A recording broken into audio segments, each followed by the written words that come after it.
Hello classmates, hello Mr. Zimmer. Today I'm going to speak to you about what I did with my TT in the plagiarism workshop. Well, we discussed different ideas and she had a general view about the topic. She knew a lot about plagiarism because we have 7 trimesters where we have spoken about plagiarism in every English trimester, and she knew a lot about paraphrasing, about quotation, about different types of citations that we can do, like MLA, APA, or Chicago. And we started to discuss the questions of the homework, and we started with the idea of common knowledge.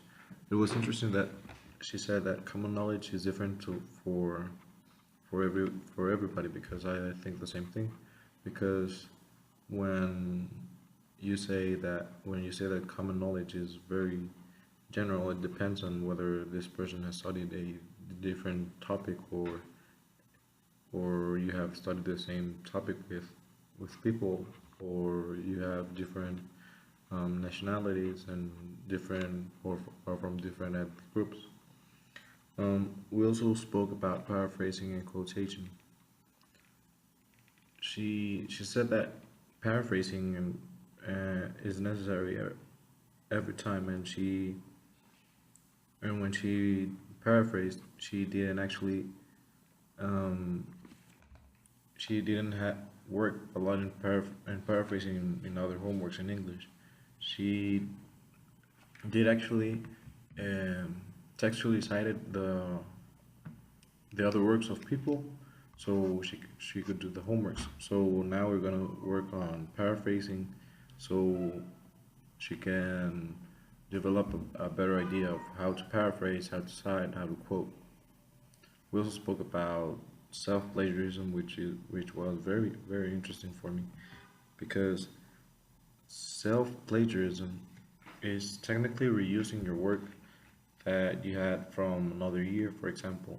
And many people think that self-plagiarism is isn't a way of plagiarism, but it is, because, for example, if you're an author, you have an authorship with the copyright, and this doesn't allow you to this doesn't allow you to use an old work and say that this old work is new.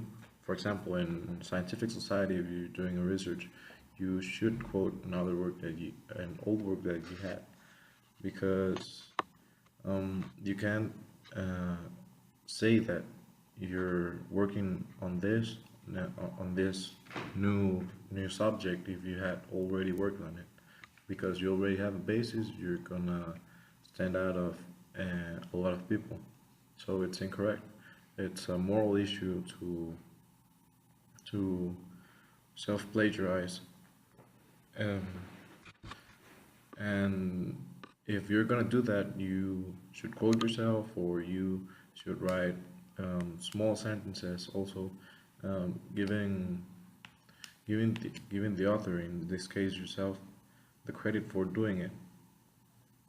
And another thing that uh, I saw with my TT is that uh, she actually wanted to start paraphrasing more and using her own words for the new works that we're gonna do in this trimester, because, as I said, she only uses um, citations literally from the text that she reads, and I think that it is better if we get the text, we read it, and we start to think about another way of saying what the author wrote, so we're not actually saying the same thing as that person said.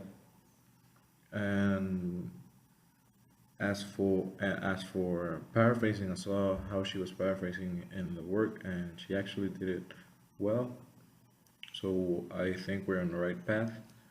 And for self-plagiarism, she said that some teachers allowed and some teachers didn't allow self-plagiarism. But I think that we shouldn't allow self-plagiarism because at the end, we don't know that if in the future self-plagiarism will be a big problem. Because nowadays, it can take you to even legal problems for the copyright issues.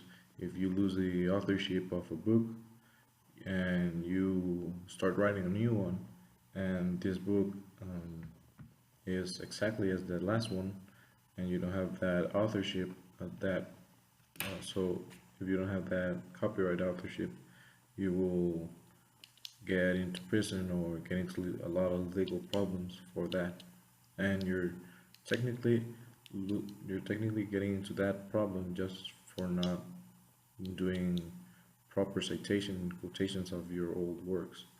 So I think that we should change that and don't let people do self plagiarism because at the end it's a way of plagiarizing work.